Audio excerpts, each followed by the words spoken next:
ആർ.എസ്.പി parliamentary party നേതാവായി Shibu baby ജോണിനെ തിരഞ്ഞെടുത്തു.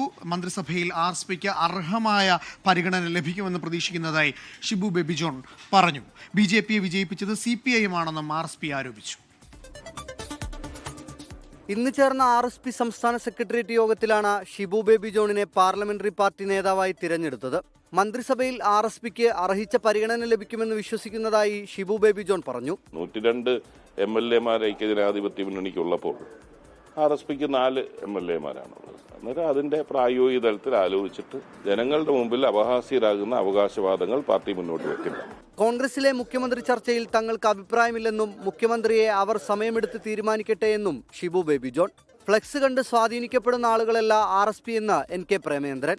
UDF കാലത്തിന് അനുരോധമായ നിലയിൽ, ജനങ്ങളുടെ വികാരത്തിന് അനുരോധമായ നിലയിൽ ഉയർന്ന് പ്രവർത്തിച്ചുകൊണ്ട് ഏറ്റവും മികവുറ്റ ഒരു ഭരണം സംസ്ഥാനത്തിന് പ്രദാനം ചെയ്യും. ഷിബു ബേബി ജോൺ മന്ത്രിയാകുമെന്ന് ഉറപ്പായതോടെ വകുപ്പ് ഏതാണെന്ന് UDF തീരുമാനിക്കട്ടെ എന്നാണ് ആർ.എസ്.പിയുടെ നിലപാട്.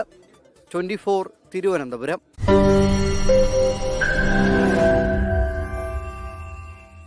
ലോകത്തെവിടെയായാലും ഏത് സമയത്തും 24 വാർത്തകളും ഓഗ്മെന്റഡ് റിയാലിറ്റി പാക്കേജുകളും എക്സ്പ്ലെയിനറുകളും വിശദമായി കാണാൻ ഞങ്ങളുടെ YouTube ചാനൽ നിങ്ങൾക്ക് സബ്സ്ക്രൈബ് ചെയ്യാം.